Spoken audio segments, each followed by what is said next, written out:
Bem-vindos ao canal Duas Taças e um Barril de Petróleo, para mais uma entrevista, dessa vez com o Rafael Moura, que é superintendente de Tecnologia e Meio Ambiente da ANP, Agência Nacional de Petróleo e Gás, e está aqui hoje para conversarmos de vários assuntos relacionados à questão de recursos humanos, de sustentabilidade e assuntos que interessam a ANP, que o público em geral tome conhecimento, fique sabendo e tome conhecimento diretamente da própria ANP. Rafael, é um prazer te receber aqui, muito obrigado pelo convite, por aceitar o convite, e eu vou pedir que você comece se apresentando, acho que você vai se apresentar melhor do que eu seria capaz de fazer. Imagina. Primeiro de tudo, é um prazer estar aqui, né? Eu acho que é um videocast que traz muitos assuntos que são relevantes para a nossa indústria. Eu também me identifico com o nome do videocast, Duas Taças e um Barril de Petróleo, são assuntos que me são muito caros também. Então, é um prazer enorme estar aqui, especialmente para falar do nosso programa de recursos humanos, que é um programa que a gente vem conduzindo há um bom tempo e tem um carinho muito especial.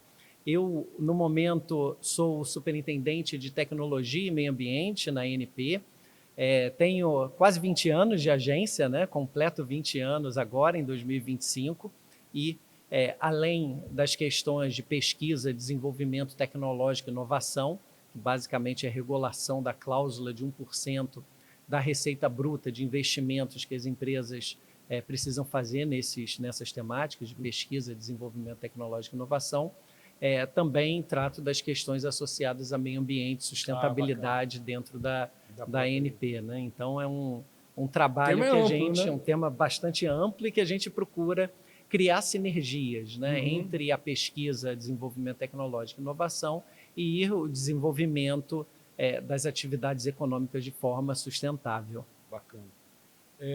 Esse novo edital de PRH, né, da ANP, está voltado para propostas que contemplem cursos de graduação, de programas de pós-graduação e estágios de aprimoramento. Fala um pouquinho disso para que as pessoas tomem um pouco de conhecimento sobre o que está acontecendo e se ele tem diferença dos anteriores. Muito bom, muito bom. O PRH é um programa bastante maduro, é um programa que já ultrapassou os seus 25 anos, então ele está na raiz da formação da ANP, sim, que é não só a regulação da indústria, mas o investimento em pessoas, no desenvolvimento das pessoas, né? Então, nesse período, nós já tivemos mais de 10 mil bolsistas, dentre graduandos, mestrandos, doutorandos, pesquisadores, visitantes, pós-docs, enfim. Então, uma gama... Posso te interromper um minutinho? Claro.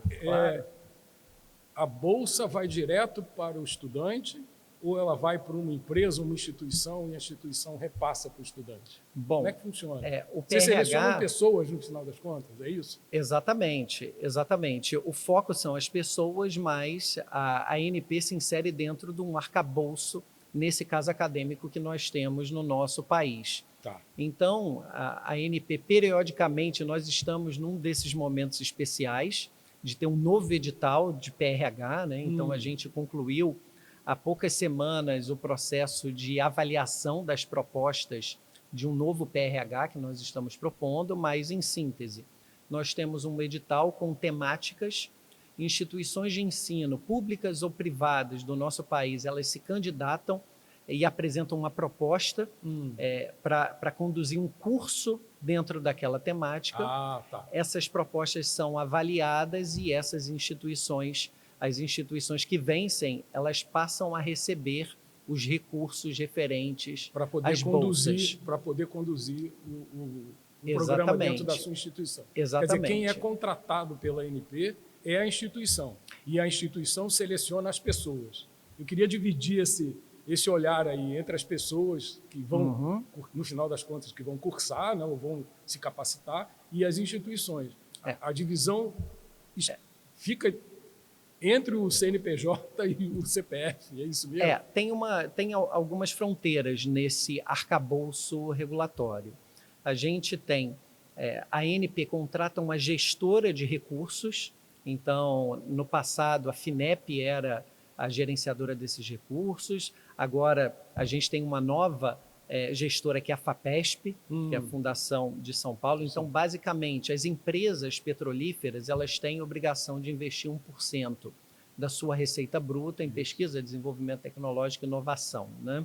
Então, e formação de recurso humano acaba entrando nessa linha. Formação de recursos humanos é um dos programas que a ANP conduz. Tá. Há outros programas, a gente tem, por exemplo, um programa de empreendedorismo e inovação aberta, que é o NAVE, que tem mais ou menos o mesmo arcabouço regulatório, com uma gestora que trata dos recursos. E no caso do PRH, nós temos uma gestora.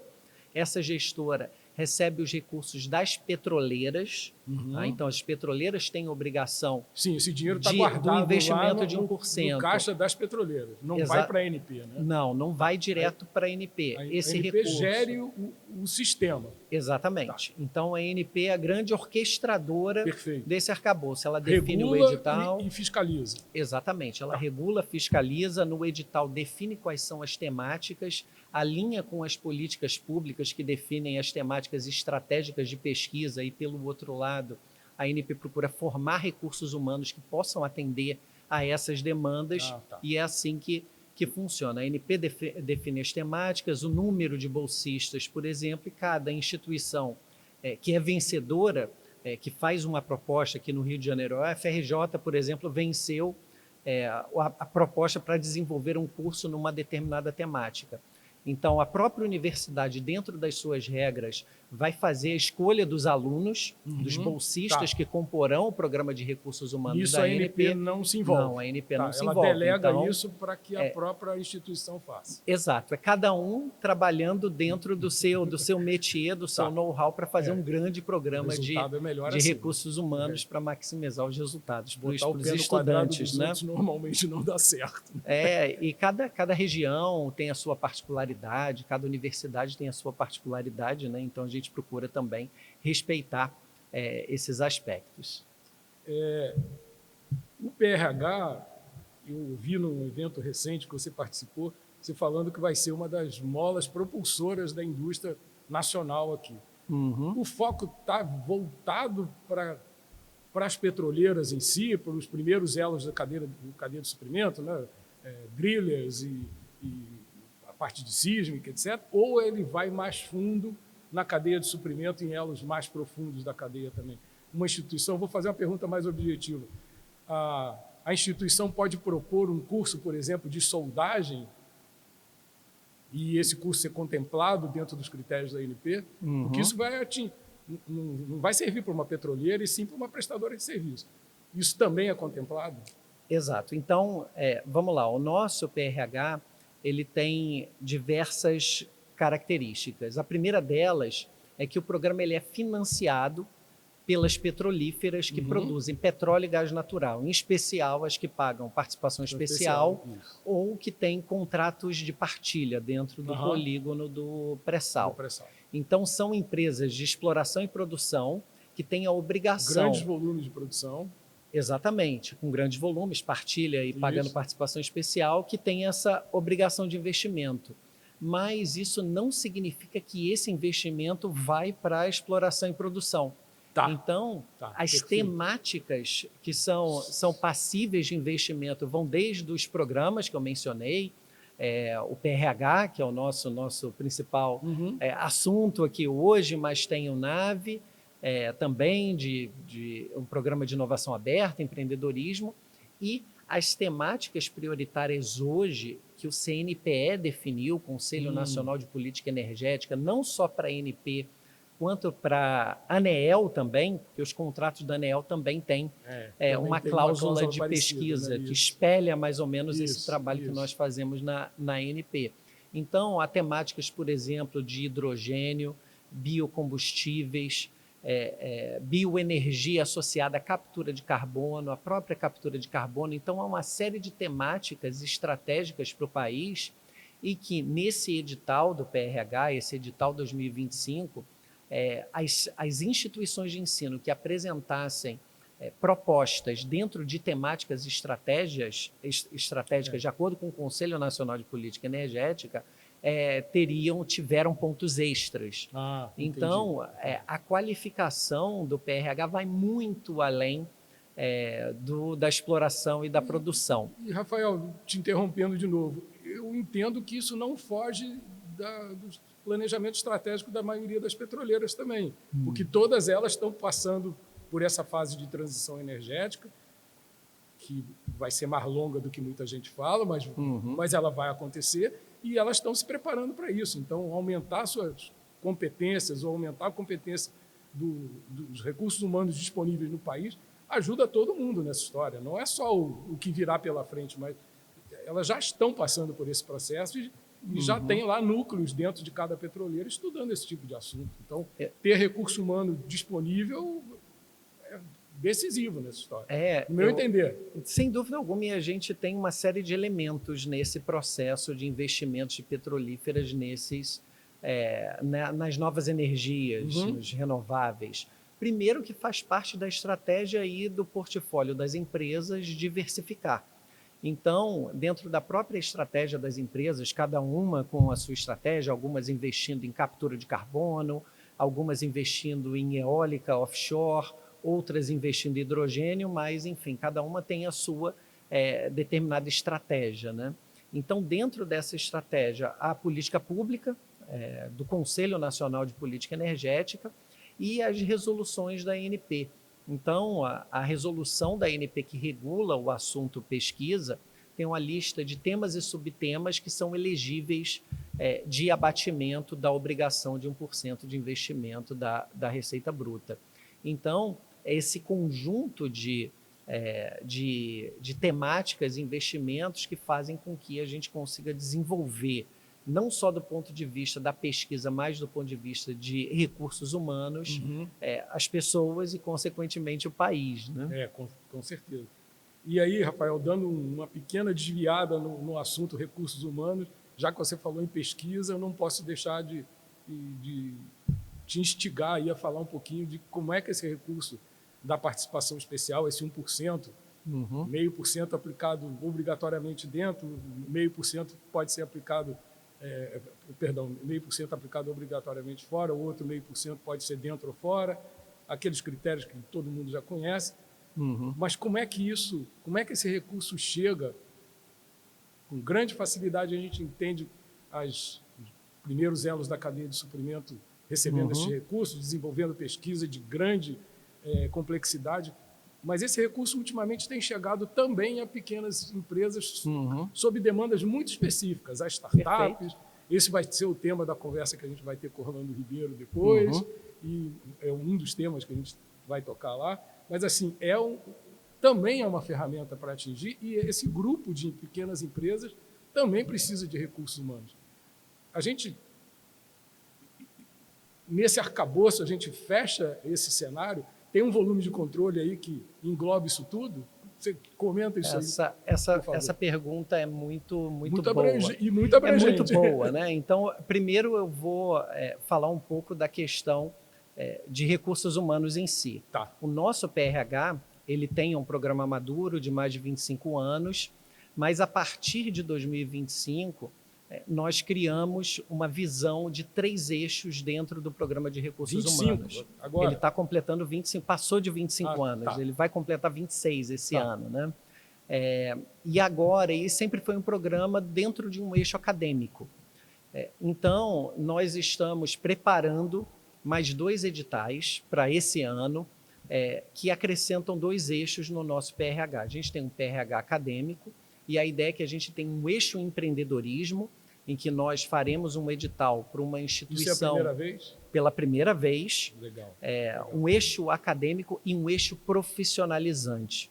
Então, a ideia específica do eixo profissionalizante é que nós possamos, e nós já estamos interagindo com as associações representativas para identificação de demandas, para que a gente tenha cursos específicos para suprimento de mão de obra em temáticas que são estratégicas e, sem dúvida alguma, esse tipo de eixo alimentará muito mais a cadeia de fornecimento do que as próprias petroleiras, né? Esse é a primeira boa notícia em relação a desenvolvimento de pessoas. Que a gente já teve aqui no Brasil iniciativas dentro do PROMIMP, né? lá no 2013, 2014, até antes disso, A gente teve iniciativas dessa natureza e que não progrediram com muita eficiência para frente. Uhum. Elas pararam justamente na falta de objetividade, de alinhamento entre a demanda, de fato, a necessidade da indústria com aquilo que se ofereceu em termos de curso. Então, assim, começar ouvindo o que a indústria precisa e daí montar o programa para que ele atenda a essa demanda é fundamental. Essa não pode ser uma visão exclusiva de um ente da administração que faça isso, tome as suas decisões. Achei, assim, o caminho está perfeito, tomara que dê tudo certo. Exato. O caminho tem tudo para dar certo agora. E essa ideia, a gente conversar com as associações que são representativas da indústria, da cadeia de suprimentos, a gente conversar com as associações representativas das empresas independentes, das petrolíferas independentes, que também têm demandas muito específicas de mão de obra, para que a gente consiga estabelecer... Mão de obra e tecnologia, né? Sem dúvida, sem dúvida. E pelo lado da tecnologia, a gente tinha a destinação desse recurso, de 1% da receita bruta, que nos contratos originais, e eu diria nas 10 primeiras rodadas, tinha uma divisão de metade nos próprios centros de pesquisa das empresas e outra metade em instituições de ciência e tecnologia. Esse conceito foi evoluindo e gradativamente a ANP foi direcionando nos seus contratos os recursos para empresas brasileiras de desenvolvimento de tecnologia. E hoje, os contratos atuais, na realidade, desde a 13ª rodada, a gente tem esse 1% da receita bruta, é dividido da seguinte maneira, de 30% a 40% em instituições de ciência e tecnologia, em universidades, centros de pesquisa, 30% a 40% em empresas brasileiras e o que resta, que é de 20% a 40%, a empresa pode investir nos seus próprios centros de pesquisa ou em empresas brasileiras. Então, com essa mudança que aconteceu na 13ª rodada... Você aprofunda na cadeia. A gente aprofunda na cadeia e direciona todo o portfólio para a pesquisa aplicada. Então, a gente acabou de publicar o nosso relatório anual, relatório de 2024, e ali nesse relatório, né, quem tiver interesse em lê-lo, vai constatar que hoje 53% dos recursos são direcionados à pesquisa aplicada, à pesquisa com TRLs mais elevados. E hoje a pesquisa básica, ela representa 5% do total dos recursos. Então, a gente está apontando muito mais para os TRLs mais altos, para os desenvolvimentos tecnológicos próximos da comercialidade do que para a pesquisa básica, né? A pesquisa básica é muito importante, mas a gente tem no país a FINEP, a gente tem no país o CNPq, a gente tem no país uma série de instituições que são focadas e responsáveis pelos investimentos na pesquisa básica. Então, a gente vem trabalhando com a indústria e vem trabalhando com a academia para que nós consigamos criar um ecossistema de autodesenvolvimento tecnológico, desde a formação de pessoal até as entregas, né? Entrega da solução, né? Exatamente. Da solução de engenharia. Exatamente. Excelente, você tocou num ponto aí que talvez nem todo mundo que vai nos assistir entenda. TRL é um índice de prontificação de uma tecnologia, né? Exato. Graduado de 1 a 9, 9 é quando a tecnologia está pronta para aplicação, 1 é quando ela é só uma ideia. Então, assim, vocês estão focando em indicadores mais altos de TRL. Exatamente. Já alguma coisa que passou daquela fase de concepção e está na fase de pré-teste de laboratório e daí para frente. Exatamente. Plantas piloto, protótipos, cabeça de série, enfim. Então, a gente tem uma série de desenvolvimentos. Isso está contemplado? Recurso para fazer cabeça de série? Está contemplado. Já está previsto na regulação. E com isso, a gente consegue apontar... Mas isso está no edital também? Isso está nas regras, não no edital porque o edital é do PRH, de Recursos Recursos Humanos, mas está nas regras de aplicação. Mas nos editais de inovação, por exemplo, já deve contemplar, né? Ou não? Aí depende. O que a gente tem um programa, por exemplo, empreendedorismo, que é um programa de inovação aberta, que o objetivo é o desenvolvimento de soluções comerciais, de solução de desafios tecnológicos para a indústria. O que a gente tem a previsão desse tipo de investimento dentro do arcabouço regulatório para abatimento da obrigação de investimento de 1%. Essa sempre foi uma questão, né? Sempre foi uma questão, e sempre foi uma questão, uma dúvida desse recurso ser mais aplicado na pesquisa básica, porque, de fato, esse recurso historicamente foi responsável por equipar uma série de laboratórios, por reconstituir edifícios em universidades pelo Brasil todo. Então, dificilmente teremos uma universidade federal no Brasil que não tenha investimentos do recurso regulado pela ANP, infraestrutura, total, laboratórios excepcionais. Exatamente. E essa fase ela foi muito importante, não só para a qualificação dos estudantes, mas para que nós tenhamos essa estrutura, que os estudantes possam usufruir dessa não serve infraestrutura. Só para ele serve para treinamento, para ensino, capacitação. Sem dúvida, sem dúvida. Mas hoje a gente está numa fase de entregas de soluções tecnológicas com esses recursos que hoje... E as petroleiras continuam demandando.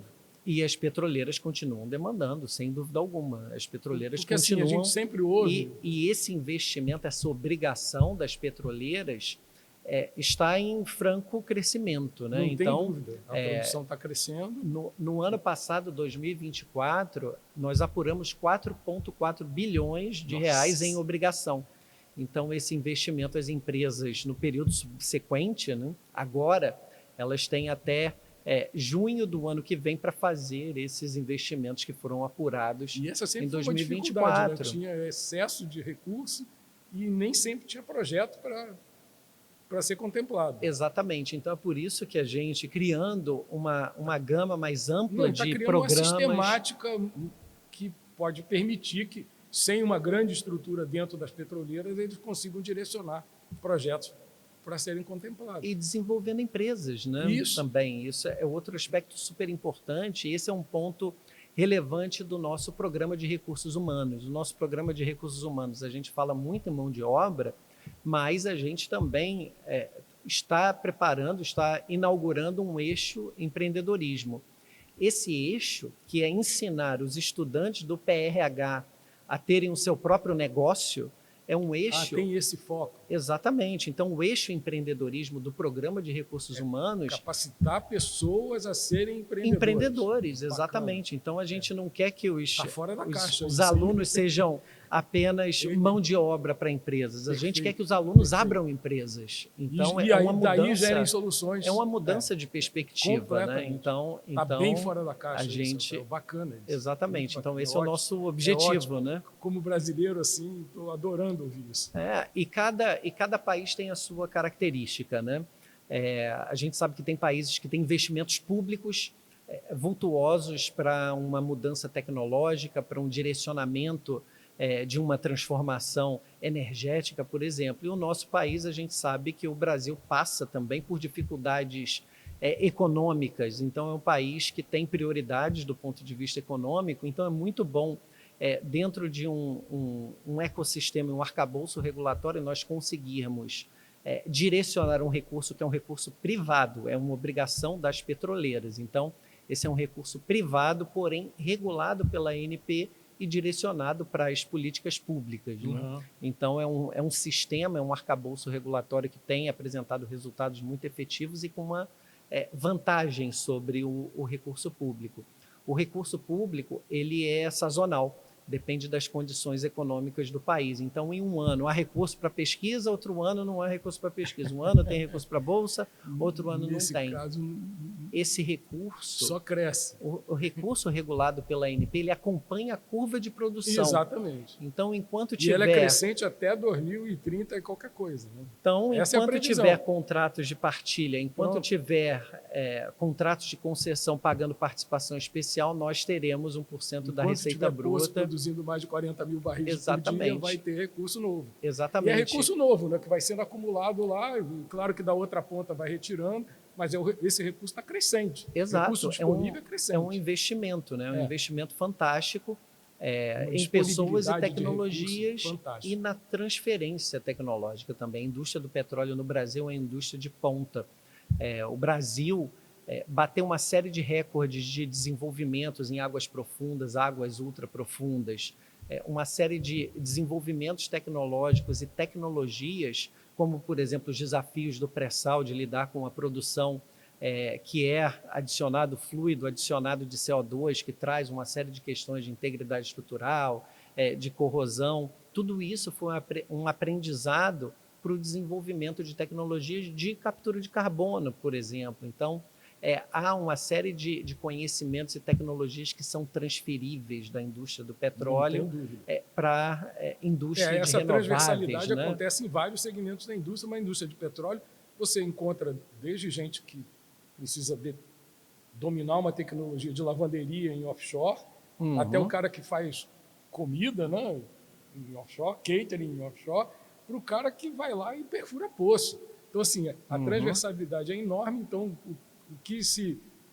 aumenta de competência em cada segmento desse acaba gerando solução para outros ramos da indústria também. A indústria de petróleo é muito diversificada, com diversos ramos de prestação de serviço e fornecimento de bens que são muito similares a outras indústrias também. Exato, e no Brasil, em função desse arcabouço regulatório que nós temos, a gente acaba fazendo com que a indústria do petróleo ela seja a grande financiadora da transição energética no país. É a principal financiadora da transição energética do país. E digo mais, a EPE, a Empresa de Pesquisa Energética, né, eles têm um painel dinâmico, que é o InovaE, que eles acompanham os investimentos em pesquisa, desenvolvimento tecnológico e inovação na área de energia, de maneira geral. Desses investimentos do Brasil, do país em energia, 60% vem do recurso regulado pela ANP, 15% vem do recurso regulado pela ANEEL.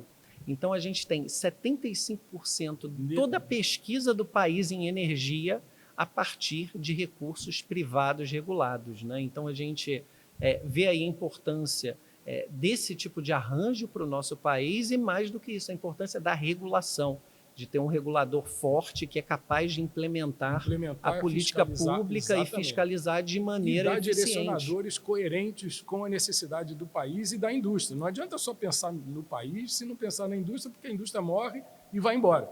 Não, se você pensar a quantidade de empresas estrangeiras que estão aqui, se o negócio aqui deixar de ser bom, ela vira as costas, fecha a porta e vai embora, vai procurar um lugar que seja mais conveniente. Então, aqui tem que se criar um ambiente competitivo, um ambiente apropriado, que faça sentido para ela. Exatamente. Então, assim, eu acho que ter suporte para a criação de recurso humano, que sempre foi um problema aqui no Brasil, apoiar esse tipo de iniciativa, eu acho fantástico. E deve ser música no ouvido de uma petroleira que veio lá da Europa para cá para fazer negócio no Brasil. Estão me ajudando a montar recurso humano, a preparar recurso humano? Sem dúvida. E a implementar centros de pesquisa no Brasil. Isso. Que esse é o ponto, o grande ponto do recurso e da partilha dentro do 1%. Então, você tem ali de 20% a 40% que você pode investir no seu próprio centro de pesquisa ou em empresas brasileiras. Então, esse direcionamento ele faz muito bem para o ecossistema, né? Local aqui, né? Exatamente. Sem prejudicar a empresa que veio lá de fora. E esse é um ponto relevante. Esse 4,4 bilhões, um dos requisitos é que seja investido no Brasil, obviamente. Isso, obviamente. Né? Então... E, Rafael, tem uma frase que todo mundo usa em diversas situações que eu acho sempre muito boa. O que é combinado não é caro. Isso sempre teve muito claro nos contratos de concessão, nos contratos de partilha. Sempre teve lá a empresa, seja ela de onde for, do Brasil, de fora do Brasil, que está operando aqui, ela leu o regramento, ela entendeu, ela faz as contas dela a partir daquilo. Esse 1% aqui, vou carimbar, vou reservar ele aqui num ponto, mas ele vai retornar para a minha própria operação, porque eu vou capacitar pessoas, eu vou desenvolver tecnologias, eu vou ter melhores condições de operar aqui numa visão de médio para longo prazo. Claro que isso não vai acontecer do dia para a noite, mas ter essa ferramenta e essa ferramenta ser conhecida e definida no momento da contratação. Estabilidade regulatória, né? Isso é muito importante. É isso. A gente sempre ouve, tem isso no Brasil, estabilidade contratual. Tem sim, e isso é claríssimo. E a gente tem essa miríade de petroleiras aqui estrangeiras no Brasil, não é à toa, porque a regulação é clara, ela está alinhada com boas práticas. E só cresce, né? Cada vez mais empresas investindo no Brasil. É isso, cada vez mais. E com um prospecto para frente, aí vamos entrar numa seara que não era para a gente nem falar aqui, mas com um prospecto muito bom de aumento de produção ainda, com a curva de produção crescente ainda durante muito tempo. Financiando a transição, de novo, né? Sem financiando dúvida. a transição energética, aplicando da melhor maneira possível. Uma coisa que eu acho que sempre vale a gente falar, a gente tem uma pegada de carbono comparada com outros países muito baixa para a produção de petróleo. Em offshore aqui, o nível de emissão de carbono é muito baixo, o que é muito conveniente. Tudo bem, na hora que estiver queimando o diesel, queimando a gasolina, você tem lá as emissões. Mas na hora de produzir, a gente tem um nível muito baixo, o que é super conveniente. E isso não veio do nada, isso veio de pesquisa, desenvolvimento, capacitação de pessoas para fazer essa operação funcionar dessa forma. Sem dúvida, sem dúvida. E tudo começa com os processos de separação do CO2, do carbono, processos de captura de carbono. Então, a gente tem uma série de projetos piloto, a gente tem aplicado um conceito que foi aprovado pela diretoria da ANP. Nós fizemos essa proposição de, no caso da captura de carbono, como uma série de tecnologias para captura e para armazenamento, para que nós aplicássemos um conceito de regulação experimental por projeto piloto. Então, hoje não tem uma resolução da ANP que regula a captura de carbono. Nós temos projetos piloto em que nós vamos estabelecendo os requisitos para autorizar aquela atividade. Estamos aprendendo à medida que a atividade econômica vem sendo desenvolvida no país. Então, a gente faz uma fusão dos processos regulatórios com os processos de pesquisa, desenvolvimento tecnológico e inovação. Isso é uma fronteira nova, não é só no Brasil, né? Isso está permeando pelo mundo. O mundo inteiro procura conectar as soluções para uma captura de carbono, para um mercado de carbono que possa viabilizar essa indústria. Hidrogênio, por exemplo, né? Nós temos um portfólio nas três rotas de produção de hidrogênio. Então, enquanto a gente regula pesquisa em hidrogênio, nós também aprendemos a regular essa atividade econômica. Então, são aspectos que são muito conectados e a gente está conseguindo fazer massa crítica ali para entender o que isso representa. Né? Exato. E outro ponto central é a participação da indústria. Né? A participação da indústria, não só como financiadora, como obrigada a fazer um investimento, mas como também um ente que vai definir os caminhos que são necessários para que a gente consiga se desenvolver do ponto de vista industrial, é bastante importante. No PRH, o nosso Programa de Recursos Humanos, ele sempre teve um comitê acadêmico, que é eleito pelas universidades que fazem parte do programa, elegem 3 coordenadores para serem os representantes do comitê acadêmico. E agora, no novo edital do PRH, nós temos um comitê acadêmico, mas temos também um comitê industrial. Então, há representantes das empresas, representantes das associações representativas, enfim. Então, a gente começa associação de classe, associação de fornecedores, um Instituto Brasileiro de Petróleo, enfim. Então, a gente cria um ambiente em que a indústria também senta à mesa para que possa nos ajudar a definir caminhos e definir rotas que necessitam de mais mão de obra, de qualificação, de direcionamento. Né? Sim, então, eles estão sentindo isso na pele, né? Exatamente. Não está achando profissional ou está tendo que procurar o profissional da concorrente. Exatamente. Então, é sempre um diálogo aí a 6 mãos, né? Tendo a academia, tendo a ANP e tendo a indústria na mesa para que a gente possa trazer soluções para o país. Você comentou ainda, durante a nossa conversa aqui, que na hora que se aplica recurso da cláusula de PDI numa empresa brasileira, ela pode subcontratar a outra empresa. Essa outra empresa obrigatoriamente tem que ser brasileira ou ela pode, uma parte pode ir, por exemplo, para fazer um serviço fora do Brasil que não esteja disponível aqui? Pode. O recurso ele pode ser aplicado, por exemplo, para importar um equipamento que a gente não tenha o desenvolvimento no Brasil. É possível fazer importação e é possível efetuar a contratação do que a gente chama de serviço técnico especializado. Então, o recurso prevê esse tipo de contratação. Dentro de limites, provavelmente. Dentro de limites e dentro de demonstrações para a ANP de que aquele serviço técnico tinha que ser feito lugar, porque ali ser contratado no exterior para compor aquela pesquisa, para chegar naquele resultado de pesquisa. Final. Né? questão do equipamento, às vezes, é claro, porque tem infraestrutura de laboratório. Às vezes tem 1, 2 fabricantes no mundo que fazem aquele tipo de instrumento, e não é aqui. Então está fora, tem que comprar fora, não tem jeito. Não tem jeito. Mas você não vai interromper a pesquisa para desenvolver um equipamento durante 2 anos, 3 anos, que você pode comprar na prateleira, que está na prateleira. E começar a usar no dia seguinte que chegar. Né? Exato. Mas sempre fazendo com que esse não seja o foco principal da pesquisa. Né? Então, esse tipo de contratação ele serve àquele objetivo de pesquisa ou desenvolvimento tecnológico. Bacana. Rafael, a gente indo para o final aqui, eu tenho uma questão que eu acho que é super importante e tem a ver com a trajetória da própria ANP. Né? A ANP foi se ajustando ao longo do tempo nos cenários. Esse é o meu olhar sobre esse assunto. Tá? E um olhar qualificado, importante, aliás. Né? Já tem mais de 30 anos olhando para essa indústria. Então, assim, eu fui vendo a ANP se ajustando na medida que o tempo passou, que a indústria foi mudando e que a ANP foi se moldando a isso. O que eu acho muito positivo, acho necessário. Ela não podia ter ficado parada com um regramento estático, olhando lá na década de 90 e a indústria em 2025 olhando para 2035. Então, a ANP foi criada em 97, implementada em 98, com um único agente regulado chamado Petrobras, né?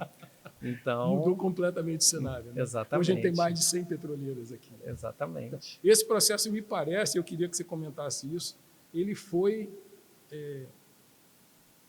se moldando com o cenário tanto interno quanto externo. A indústria também foi mudando fora do Brasil, foi mudando seus valores. Você ia num evento no início dos anos 2000, ninguém falava em transição energética. O problema já estava aí, né? Vamos combinar, né? A gente já tinha questões ambientais seríssimas lá, mas ninguém falava em transição energética. E hoje você vai a qualquer evento e tem sempre um viés, uma vertical dentro de todos os eventos que falam de transição energética. É uma preocupação social. Saiu da discussão da indústria, hoje é uma discussão de sociedade. De né? sociedade. E eu acho que a ANP se ajustou, vem se ajustando bem a essa questão. Eu queria que você comentasse um pouquinho como é que essa transição é vista de dentro para fora. Porque assim, você está lá dentro, você tem um olhar diferente do meu. Essa pergunta é super interessante, porque a agência, de fato, e assim precisa ser o regulador, vem evoluindo ao longo do tempo. Desde a agência vem mudando de nome, inclusive, né? Era Agência Nacional do Petróleo, passou a ser Agência Nacional do Petróleo, Gás Natural e Biocombustíveis, né? O que já tem aí um indicativo do quanto a ANP já trabalha com a transição energética e com renováveis, né? Com a indústria de biocombustíveis do Brasil, e agora a gente recebe o hidrogênio e a captura de carbono também. Então, a agência ela vem evoluindo conforme as demandas da sociedade e da indústria vêm sendo trazidas. Né? Então, são aspectos muito relevantes do regulador. Ele não pode ser estático, a regulação ela é feita para ser dinâmica. Então, os processos regulatórios são processos técnicos e dinâmicos. E isso é isso que diferencia a regulação das leis. As leis não acompanham o desenvolvimento tecnológico. A regulação ela está mais próxima da indústria, ela está mais próxima das demandas da sociedade, e a agência tem uma autonomia que dentro do seu próprio processo, consegue alterar as resoluções e fazer com que essas resoluções evoluam ao longo do tempo. Os aspectos de transição energética e essa evolução, esse acompanhamento fazem parte da ANP desde a sua fundação nos aspectos de pesquisa, desenvolvimento tecnológico e inovação. A agência passou a agregar uma série de elementos relacionados à regulação dos biocombustíveis. Então, a gente tem o biodiesel, a gente tem o etanol. O Brasil é o segundo maior produtor do mundo de etanol, o segundo maior produtor do mundo de biodiesel, e dentro dessas novas tecnologias e dentro dessas novas demandas de combustíveis menos poluentes, de provimento de compensações para aquelas emissões, por exemplo, através de captura de carbono e outros processos. Hoje, todo o projeto de pesquisa que é contratado, quando nós recebemos o plano de trabalho, nós sabemos quais são os objetivos de desenvolvimento sustentável que aquele projeto pretende atacar. Então, a gente tem um conjunto de 17 objetivos de desenvolvimento sustentável e os projetos de pesquisa hoje estão ligados a esses objetivos. Então, há uma série de elementos que fazem com que a ANP vá acompanhando essa evolução nos aspectos regulatórios, nos processos de abertura e de visão em termos de potencialidades das empresas. Hoje você tem as majors num ambiente de águas profundas, num ambiente do pré-sal, uma série de independentes no ambiente terrestre, gerando emprego e produzindo aquele óleo até a última gota. Aumentando o fator de recuperação. Aumentando o fator de recuperação. Mudou o cenário, né? Exatamente. Então, a ANP é muito sensível, muito atenta a essas necessidades para justamente fazer com que a indústria funcione em todas as suas vertentes, fazer com que nós tenhamos gente capacitada para ocupar esses postos também, que é super relevante. Afinal de contas, a indústria, o desenvolvimento industrial, ele serve à sociedade. E, nesse aspecto, também o atendimento do que nós chamamos de licença social para operar é super relevante, né? Então, esse é um ponto de vista bem interessante. É uma troca com a sociedade. Não adianta querer desenvolver determinado segmento econômico que aquela sociedade no qual a atividade está inserida é contra. Nós vimos uma série de sociedades, por exemplo, pelo mundo, que optaram por não desenvolver mais energia nuclear em função do acidente de Fukushima, em função de diversos aspectos. Na nossa indústria... A França chegou a desligar todas, né? A indústria do petróleo, fraturamento hidráulico não convencional, que tornou os Estados Unidos autossuficientes, é uma série de sociedades que não admitiram. E no Brasil, há estados com leis específicas que proíbem a atividade de fraturamento hidráulico. Enfim, então a licença social para operar, esse diálogo, essa comunicação com a sociedade é muito importante, né? E eu parabenizo mais uma vez, porque essa é uma maneira da gente sair do nosso clubinho e bater um papo com o público geral, ótimo ouvir isso como cidadão, né? Porque estou vendo a ANP primeiro se ajustando aos novos cenários e preocupado de que o impacto da indústria de petróleo seja o melhor possível, né? Uhum. Tem impacto negativo? Tem, qualquer indústria tem, né? Qualquer indústria tem. Mas que ela seja o melhor impacto, não é nem o menor, mas o melhor impacto possível para a sociedade. E ser o agente regulador que ajude a indústria a andar para frente e não atrapalhe. Né? Ela tem que ouvir, tem que ajustar a sua regulação, fiscalizar o que está sendo feito para que a sociedade seja beneficiada pela indústria, né? Que a indústria cumpra o seu papel dentro de determinados limites, que a gente sabe que existem, mas que ela cumpra aquilo e que esse papel não esteja lá na década de 90 pensando naquilo que era valor na década de 90, e sim no que é valor hoje. As coisas mudaram muito, a ANP se adaptou, vem se adaptando, na realidade. Esse troço está meio no gerúndio, né? A gente, lógico, estamos vivenciando dinâmico isso. E permanente, é um processo dinâmico e permanente. E vai ser assim enquanto tiver indústria de petróleo, e isso vai continuar por algumas décadas. Essa é uma das poucas certezas que a gente tem. Exatamente, e esse é o ponto, né? A visualização dos trade-offs, o quanto aquela atividade industrial, aquela atividade econômica retorna em benefício da sociedade, né? A aviação, um avião, ele é caro, é poluente e tem um risco de queda, mas nem por isso a gente deixa de usar essa atividade industrial, porque ela tem uma série de benefícios de conexão entre os países, uma série de conexões entre as sociedades, questões relacionadas a lazer também, por exemplo. Então, o que a gente faz? A gente aprimora. Então, por exemplo, a nossa conexão com a aviação, a agência, vem trabalhando, e há uma série de pesquisas em SAF, que é o combustível de aviação sustentável, né? Então, a gente procura fazer com que essas indústrias se adaptem da melhor maneira possível às demandas da sociedade, e esse é o papel da regulação.